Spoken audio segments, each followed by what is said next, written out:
శ్రీ గురుభ్యో నమః.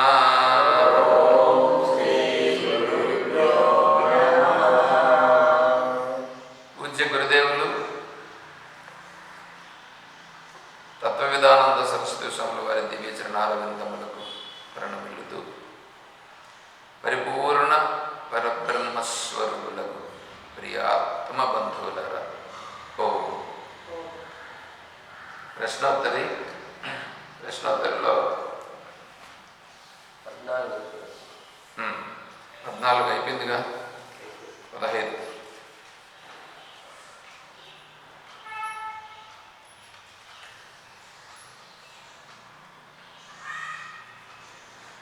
విజ్ఞానాన్ మహావిజ్ఞాతమోస్తి కోవా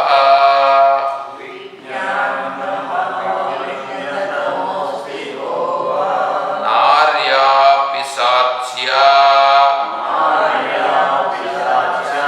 నచ వంచితో యః కా శృంఖలా ప్రాణభృతాం హి నారీ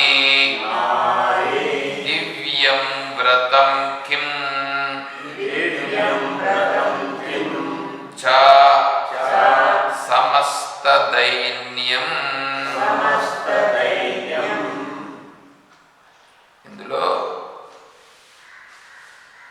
విజ్ఞాన మహావిజ్ఞాతమోస్తి, విజ్ఞానం మహావిజ్ఞాతమోస్తి, విజ్ఞాతం విజ్ఞాతమము, విజ్ఞాతము ఇక్కడ విజ్ఞాతమము అని ప్రయోగించారు. తమ ప్రత్యయం అంటే తమము అంటే దాన్ని ఏమంటారంటే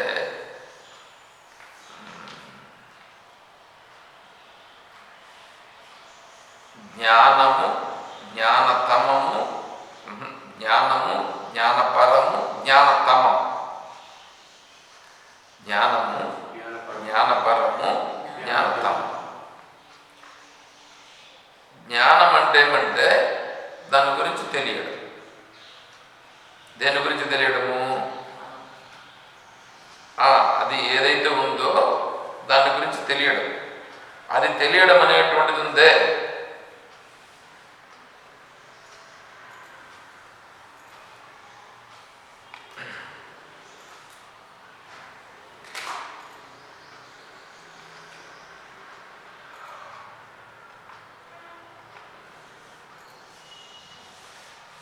ఆ తెలియడం అనేటువంటి ఉందా చూడండి.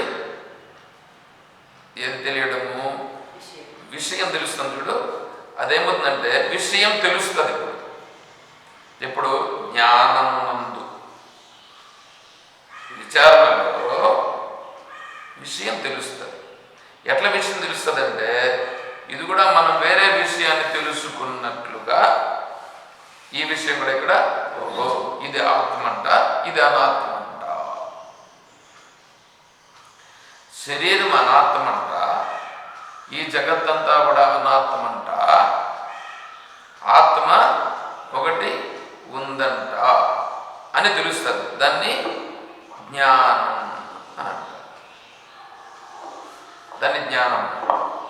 విజ్ఞానం అని అంటే జ్ఞానతరం. జ్ఞానతరమునే విజ్ఞానం అని అంటారు. ఇప్పుడు విజ్ఞానం అని అంటే అవును శరీరం ఆత్మ ఎట్లవుతుంది? శరీరం ఆత్మ కాదు, శరీరం అన్న ఆత్మ. ఈడ విని చెప్తా ఉండేది కాదు, విషయం అర్థం చేసుకోండి. విని చెప్తా ఉండేది కాదు. మరి ఎట్లా చెప్తున్నారు? ఇప్పుడు మీకు ఒక ఆభరణం ఇచ్చిన, ఆభరణము రోల్డ్ గోల్డ్ ఒకటి, గోల్డ్ ఒకటి ఇచ్చిన. రోల్డ్ గోల్డ్ కూడా గోల్డ్ లాగా షైన్ ఉంటుంది తెలుసా? రోల్డ్ గోల్డ్ కూడా ఇప్పుడు మనకు పెళ్ళిళ్ళకి వాటికి ఏం చేస్తారంటే బాడుగులకు ఇస్తారు. ఆ రోల్డ్ గోల్డ్ బంగారు పెట్టుకుంటే కూడా గోల్డ్ పెట్టుకున్నట్లే ఉంటుంది. ఇప్పుడు పెట్టుకున్న వాళ్ళకు తెలుసు ఏమని, ఇది రోల్డ్ గోల్డ్ అని. చూసే వాళ్ళకు బంగారం తెలుస్తుంది. అందరూ అనుకుంటారు. వీళ్ళకి తెలుసు అదే రోల్డ్ గోల్డ్ కాదని. కానీ మొదటలో వీళ్ళు కూడా చూస్తారు. ఆ షాప్కి వెళ్ళి రోల్డ్ గోల్డ్ ఉండేటువంటి వాటిని చూస్తారు. ఎందుకంటే బాడుకు తీసుకునేదానికి ముందు మనకు నచ్చినది తీసుకోవాలి కదా. ఆ షాప్లో పెడతాడు, వెరైటీస్ చూస్తాం. ఏది బాగుందో దాన్ని సెలెక్ట్ చేసుకుంటాం. దానిని కూడా మనం ఏం చేస్తామంటే అది రోల్డ్ గోల్డ్ కాదు, గోల్డే అని అనిపించేట్లుగా ఉండేటివి మనం సెలెక్ట్ చేసుకుంటాం. అవునా? ఇప్పుడు ఫస్ట్లో చూసినప్పుడు మనకేమనిపించింది, ఇది కూడా గోల్డే అన్నట్లుగా ఉంది అని అనిపించిందా లేదా? అనిపించిందా? అట్లాగే ఫస్ట్లో ఈ శరీరము ఆత్మ అంటే ఈ శరీరమే నేను అనుకుంటుంటాము. అది విచారణ చేస్తాడు. ఏదో ఈశ్వర అనుగ్రహం చేత విచారణ చేస్తే ఆ విచారణ వల్ల ఏమవుతుందంటే ఈ శరీరము ఆత్మ కాదు, ఆత్మ ఇంకొకటి ఉంది అనేది విచారణలో తెలుస్తుంది. అప్పుడు వీడికి శరీరం ఆత్మ కాదంటున్నారు, ఆత్మ వేరే ఉందంటున్నారు. ఈ ప్రపంచంలో విషయాలన్నీ ఉన్నాయి, ప్రపంచం సత్యం కాదంటున్నారు. ప్రపంచంలో విషయాలు ఉన్నాయి, ఆత్మ కూడా ఒకటి ఉంది అని అంటున్నారు అని వీడికి ఇప్పుడు డైలామాలో పడతాడు. ఈ డైలామాలో పడి వీడేమవుతాడంటే ప్రపంచంలో విషయాలు విడిచిపెట్టలేడు. ఎందుకంటే అంత బాగా దూరుకొని పోయి ఉంటాడు.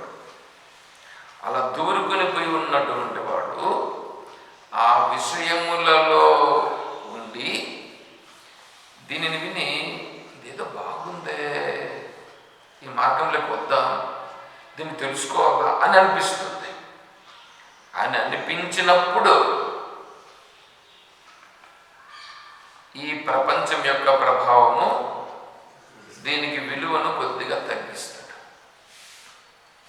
ఆ ప్రపంచంలో ఉండే వస్తువులకు విషయాలకు విలువను కొద్దిగా తగ్గించి దీనిని తెలుసుకోవడం కోసం ప్రయత్నం చేస్తాడు. ప్రపంచంలో ఉండే దాన్ని విడిచిపెట్టలా, దీనికి విలువను తగ్గించి ఏమో దీన్ని తెలుసుకునే ప్రయత్నం చేద్దామని చెప్పి చేస్తాడు. అట్లా తెలుసుకునే ప్రయత్నం చేస్తాడే. అలా చేసినప్పుడు ఏమవుతుందంటే ఇది వినగా వినగా వినగా ఇది కరెక్ట్ అబ్బా,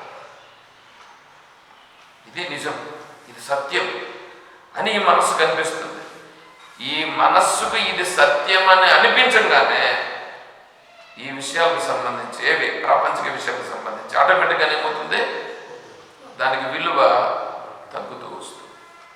దానికి విలువ తగ్గుతూ వస్తుంది ఆటోమేటిక్గా తగ్గుతుంది. దానిని వైరాగ్యం అని అంటారు. ఆటోమేటిక్గా శాస్త్ర విషయముల విచారణతో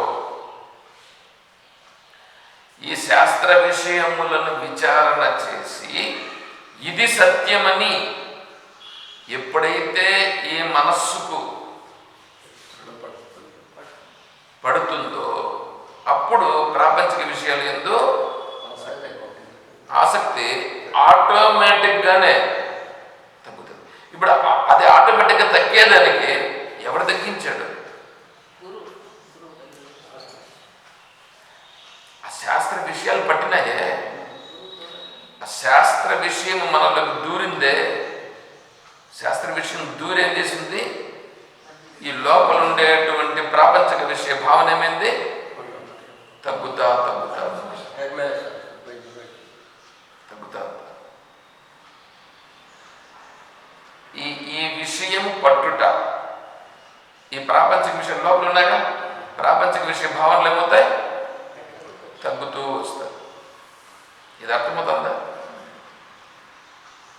దాన్ని పట్టుకునే బలం జాస్తి అయితే ఇదైపోతాం.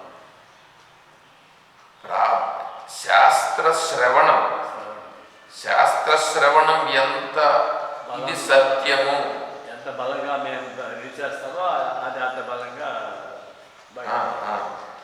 ఈ శాస్త్ర శ్రవణము చేత, శాస్త్రాన్ని శ్రవణం చేసే దీని చేత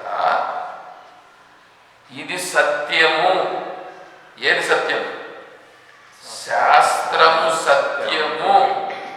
శాస్త్రము చెప్పిన విషయము సత్యము, ఆత్మ సత్యము. ఆత్మ కంటే మిగిలినదంతా కూడా వేరే విధంగా చెప్పినటువంటిది అని ఎంత ఎంత ఎంత దృఢమవుతూ వస్తుందో అప్పుడు మన మనసులో ఉండేటువంటివి అంత అంత అంత తగ్గుతూ వస్తుంది, దాని ప్రాధాన్యం తగ్గుతూ వస్తుంది. ఇక్కడ ఒక శ్లోకం చెప్తా, మీకు తెలిసిన శ్లోకం.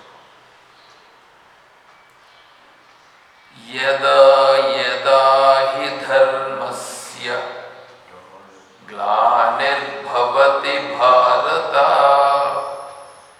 అభ్యుత్థానమధర్మస్య తదాత్మానం సృజామ్యహం. ఈ శ్లోకం మీకు బాగా తెలుసా? తెలుసా? పరిత్రాణాయ సాధూనాం వినాశాయ చ దుష్కృతాం ధర్మ సంస్థాపనార్థాయ సంభవామి యుగే యుగే. ఏమంటే దాన్ని మనం ఎట్లా తీసుకుంటారు వీళ్ళు చెప్పేవాళ్ళు? శ్రీకృష్ణ పరమాత్మ భగవంతుడు ఒక్కొక్క యుగంలో ఆయన అవతారము దాలుస్తాడు, ఆయన అవతారాన్ని దాలుస్తాడు అన్నా. అదే కదా చెప్పింది.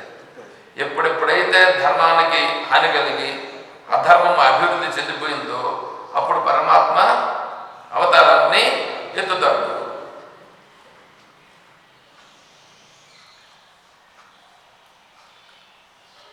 అధర్మము పెరిగినప్పుడు దానిని అణచి ధర్మాన్ని పెంచేదానికి పరమాత్మ అవతరిస్తాడు.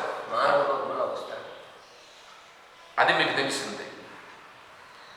నేను ఇప్పుడేం చెప్పాను? శాస్త్ర విషయాలను శ్రవణము చేయగా శాస్త్ర విషయములను శ్రవణం చేయగా శాస్త్రము సత్యము, ఆత్మస్వరూపము సత్యము అని తెలుస్తూ ఉంది.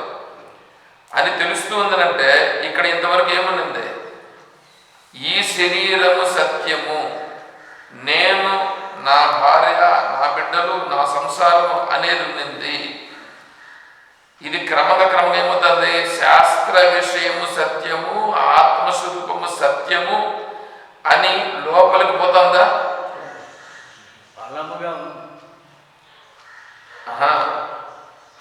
మీకు అర్థం కాదా? ఆ విషయాలు బలంగా, ఆ విషయంలో ఉండని, ఆ విషయంలో బలంగా ఉన్నాయి లోపల కదా. అంటే ఇక్కడ అధర్మం ఉందా, ధర్మం ఉందా? అధర్మం ఉంది బాగా. ఈ అధర్మము బాగా ఉన్నప్పుడు శాస్త్ర విషయం ఇది సత్యము అని గుర్తించి ఆ ధర్మమును, శాస్త్ర ధర్మమును కొద్ది కొద్దిగా లోపలికి పంపిస్తున్నాం. పట్టుకోవాలి. పట్టుకుంటే ఎప్పుడెప్పుడైతే శాస్త్ర ధర్మము లోపలికి పోతూ ఉందో ఈ లోపల ఉండే అధర్మం ఏమవుతుంది? కొద్ది కొద్దిగా ఆటోమేటిక్గా ఇది తొలగిపోతూ వస్తుంది. ఏమంటే అర్థమవుతుందా? ఈ ధర్మం శాస్త్రం చెప్పినటువంటి సత్యమైనటువంటిది, ఆత్మ సత్యం అనేటువంటిది ఎంత ఎంత అర్థమవుతూ వస్తుందో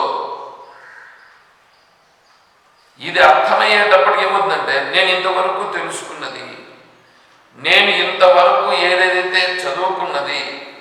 నేను ఇంతవరకు ఏదేదైతే గొప్పదని అనుకున్నానో అదంతా కూడా ఈ శ్రవణము చేత, ఈ శాస్త్రము చేత, ఈ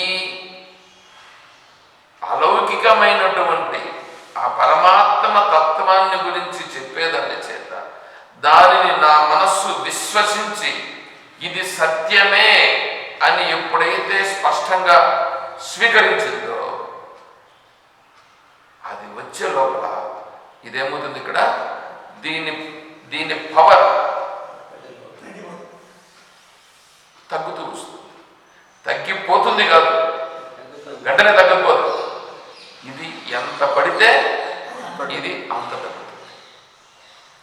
అంటే ధర్మము తగ్గిపోయి అధర్మం ఎక్కడ పెరిగి ఉందో, ఈ అధర్మము పెరిగినటువంటి పరిస్థితులలో అప్పుడు అందరూ వెళ్ళి, అంటే ఇక్కడ ఉండేటువంటి వాళ్ళు పరమాత్మను ఆశ్రయిస్తే ఇక్కడ అధర్మం పెరిగిపోయిందయా, ఈ అధర్మం నుంచి నన్ను బయటపడే అనేటువంటి దృష్టితో పరమాత్మను ఆశ్రయిస్తే ఆ పరమాత్మ అనుగ్రహము చేత ఆ పరమాత్మ ఇందులో అవతారం దాల్చడానికి వస్తున్నాడు.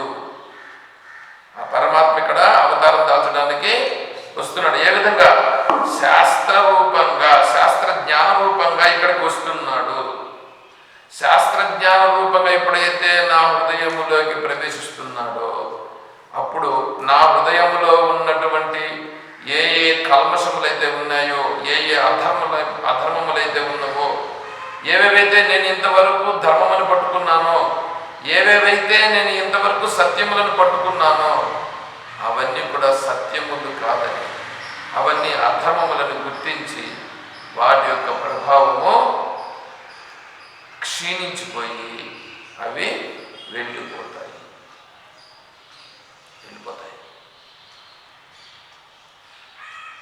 అది యదా యదా హి ధర్మస్య గ్లానిర్భవతి భారత అభ్యుత్థానమధర్మస్య తదాత్మానం సృజామ్యం. అక్కడ ఏమవుతుంది? అప్పుడు ఏమి విరాజమానం అవుతుంది ఇక్కడ అంటే ఆత్మస్వరూపం అనేది చాలా స్పష్టంగా ఇక్కడ ప్రకటమవుతుంది. ఆత్మస్వరూపం చాలా స్పష్టంగా ప్రకటమవుతుంది. అంటే అక్కడ ఎవరు ఇప్పుడు ఆవిర్భవించారు? ఆత్మస్వరూపం. ఆత్మస్వరూపం ఎవరు? శ్రీకృష్ణ పరమాత్మను నువ్వు అనుకున్నావే, నువ్వు ఇంతవరకు ఏ శ్రీకృష్ణుడిని అనుకున్నావో ఆ శ్రీకృష్ణుడే ఆత్మస్వరూపం.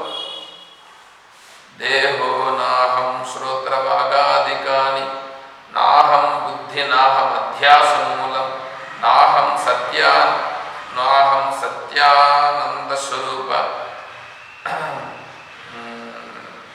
మాయా సాక్షి కృష్ణ ఏవ అహమస్మి. దేహో నాహం శ్రోత్రవాగాదికాని నాహం బుద్ధి నాహం అధ్యాసమూలం నాహం సత్యానంద రూపశ్చిదాత్మా మాయా సాక్షి కృష్ణ ఏవ అహం. నేనే కృష్ణ.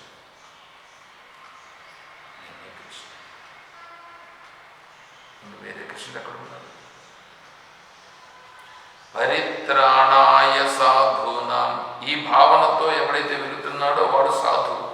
దాన్ని తెలుసుకునేదానికి వెళుతున్నాడో వాడు ఇప్పుడు సాధువు. వినాశాయ చ దుష్కృతాం. ఇందులో ఉన్నటువంటి ఏ దుష్కృతములు ఉన్నవో ఆ దుష్కృతములన్నీ కూడా వినాశాయ చ దుష్కృతాం ధర్మ సంస్థాపనార్థాయ. ఇక్కడ ధర్మం ఏమవుతుంది? ధర్మం అంటే ఏదైతే భరించి నిలుపుచున్నదో ఆ ధర్మం అనేటువంటిది సంభవామి. ఇక్కడ చాలా స్పష్టంగా సంభవిస్తుంది, చాలా స్పష్టంగా ప్రకటమవుతుంది.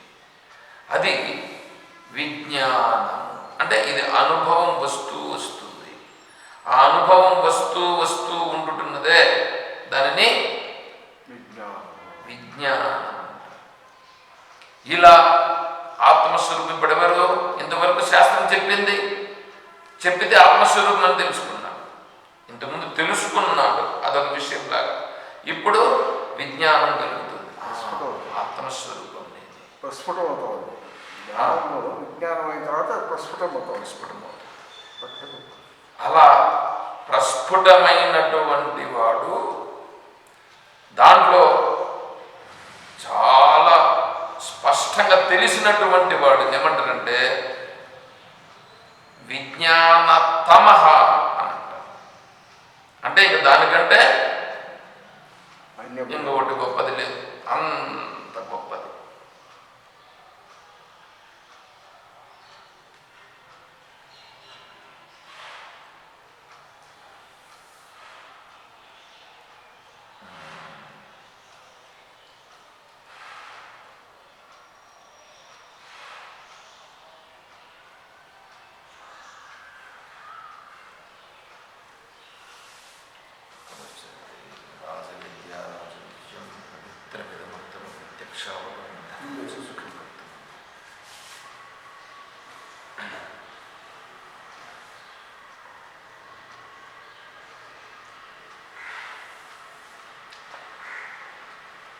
మైండ్ వేరే దాన్ని పెట్టిపోయిందంటే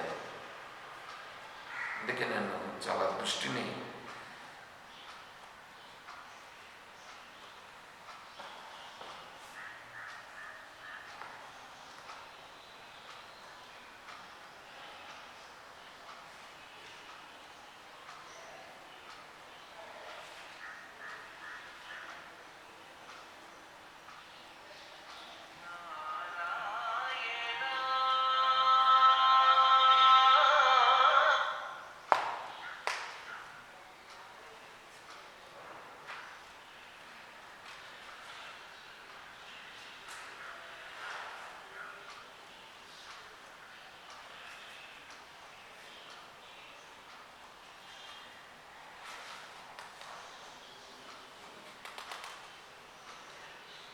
ఇదంతుతే గుహ్యతమం ఏమన్నాడు? ఇదంతుతే గుహ్యతమం ప్రవక్ష్యామ్యనసూయవే అన్నాడు. గుహ్యం, గుహ్యతరం, గుహ్యతమం. గుహ్యం అంటే చాలా రహస్యమైనది.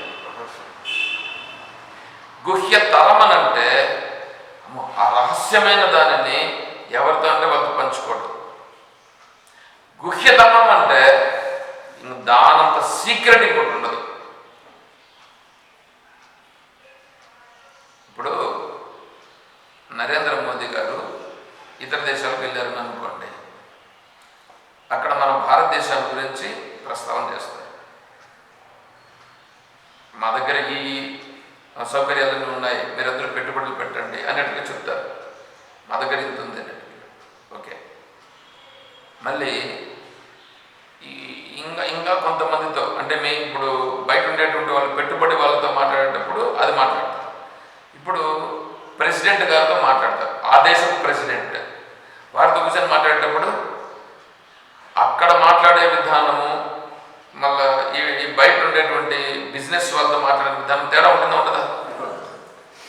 అక్కడ మాట్లాడేటువంటిది ఎట్లుంటుందంటే ఇంకొంచెం సీక్రెట్స్ ఉంటాయి. అక్కడ సీక్రెట్స్ని మాట్లాడుతూ మా దగ్గర కూడా ఇంత ఇది ఉన్నది అంటే, ఇప్పుడు వాళ్ళు ఏదో యుద్ధం జరిగే పరిస్థితులు ఉంటే వాడు వేరే ఏంటో అణ్వాయుధాలు ప్రయోగిస్తామన్నట్లుగా మాట్లాడుతుంటే ట్రంప్ గారు కూడా చాలా ఖబర్దారు ఉండండి, జాగ్రత్తగా ఉండండి, లేకపోతే మేము ఏదో చేస్తామన్నట్లుగా మాట్లాడుతున్నాడు ఆయన. అట్లాంటి పరిస్థితుల్లో ఇప్పుడు మనకు వాజ్పేయి గారు ఏం చేశారు, అప్పుడు ఆ అణుబాంబును ప్రయోగించారు. సార్ అణుబాంబును చేశారు, లాంచ్ చేశారు, అణుబాంబును చేశారు కదా, అప్పుడే కదా అణుబాంబు మేము తయారు చేసిన మా దగ్గర ఉందని వారు ఒకసారి ప్రకటించినారు. అదే ప్రయోగించిన తర్వాత ప్రకటించినారు. అప్పుడు భారతదేశం గురించి అందరూ కూడా ఒకసారి చూశారు. అంటే ఏమైంది, అప్పుడు భారతదేశానికి ఇంత సామర్థ్యం ఉంది అని అందరూ కూడా గుర్తించినారు. ఇప్పుడు మోదీ గారు బయట వెళ్ళారని అనుకోండి, మాట్లాడేటప్పుడు మన వెనకాల ఉండేటివన్నీ అవన్నీ చెప్తారు. అక్కడ పోయి ఎన్ని అణుబాంబులు తయారు చేసి పెట్టుకుంటాం, మా దగ్గర ఏమి ఉన్నాయి, ఆ సీక్రెట్స్ అన్నీ చెప్తారు. అక్కడ వాళ్ళతో మాట్లాడాల్సింది ఏంటో వాళ్ళతో మాట్లాడతారు. ఆ సీక్రెట్స్ అన్నీ ఉన్నాయి చూడండి, అవి ఎవరికి తెలుస్తాయి? మనకా? మీకు తెలుసా? నాకు తెలుసా? వాజ్పేయి గారికి తెలుసు, మోదీ గారికి తెలుసుంటుంది. ఇప్పుడు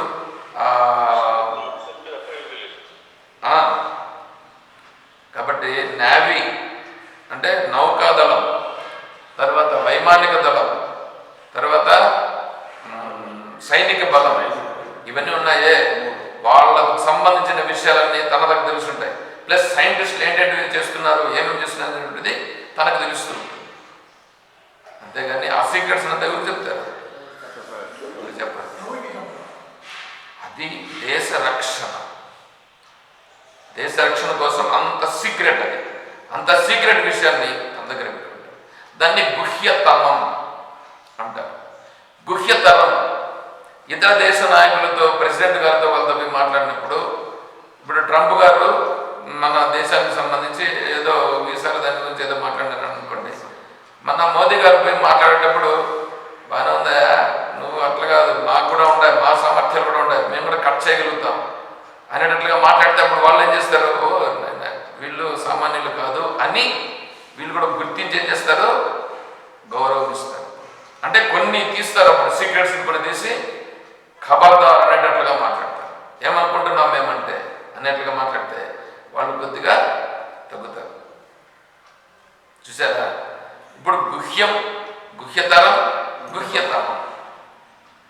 రాజవిద్య రాజగుహ్య యోగంలో మొట్టమొదటి చెప్తున్నాడు. ఇప్పుడు నీకు నేను చెప్తున్నామే, ఇదంతుతే గుహ్యతమం. ఏం చెప్తున్నా నేను ఇప్పుడు నీకు? గుహ్యతమం చెప్తున్నా. గుహ్యతమం అని అంటే నెక్స్ట్ తరం, తర్వాత నెక్స్ట్ తరం,